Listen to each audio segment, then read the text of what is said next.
Hello and welcome to another rapid retro review. So I already looked at the Super Nintendo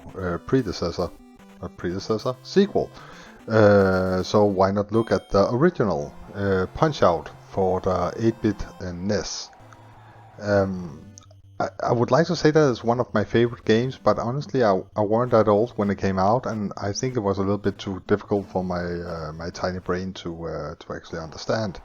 But just like Super Punch-Out, it is a question about patterns and reflexes.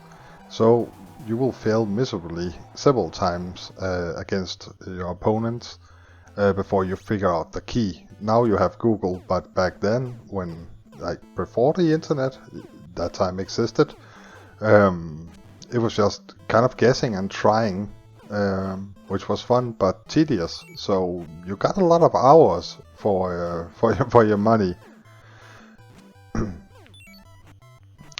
The gameplay is pretty simple. You take the role as a little Mac, and you fight your way to the top of the rankings, and eventually get to fight Mike Tyson, who is absolutely brutal. So the controls are, as you would expect, really sharp and responsive. It's two buttons, one for the left hand and one for the right hand. If you push up, you go for the head. If you just press A or B, you go for the body. You also have the option to cover up. And that's basically it. You have to be aware of your stamina. You can get tired, which will make it so that you can't punch. And being a fighter, that's an issue. Punch-Out feature fairly big sprites and well-animated characters. And you need that for, just like with the Super Punch-Out, you need a little tell to tell you that now you have to dodge or swerve or whatever. All the characters have their own unique look, as well as they play very differently. So they all have unique weaknesses and strengths. And it's just really well done, especially when you think about what the Nintendo was capable of. They really got a lot out of it. So hats off to them. And it was a fairly early game for the system, so even bigger kudos.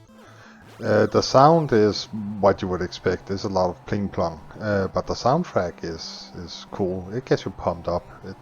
It's not something I would put on for a drive, but in this context, it's quite good. The game is difficult. The first couple of fights is a breeze, but then the difficulty level ramps up violently and fast. So you have to be willing to try and fail several times before actually reaching Mike Tyson. You will be able to find a whole lot of speedrunning of this game, and it kind of invites speedrunners, because you can always optimize. You can always have a better strategy or a combination that works a little bit better, and that's something that will keep you coming back to it. So there is a lot of replayability. So we have to do this rapidly because it is a rapid retro review. So our final score for this is actually going to be a 9 out of 10. It did create a genre, kind of. It was really unique, and it is ton of fun still today. It plays really well as a, if you look at it as a craft, it's well done. Like everything from Nintendo, I am a Nintendo fanboy, but let's be honest, they have awesome quality assurance. They make great games. It's few times they have failed anything. So definitely a game that I would recommend that you try out if you haven't already.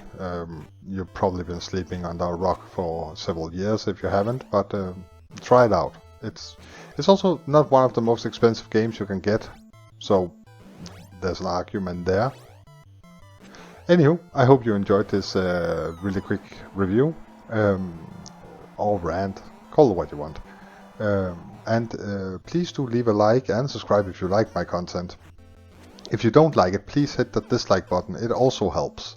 So you can tell me I'm an asshole and help me. It's like the dream. Thank you so much for your time, and I will see you in the future.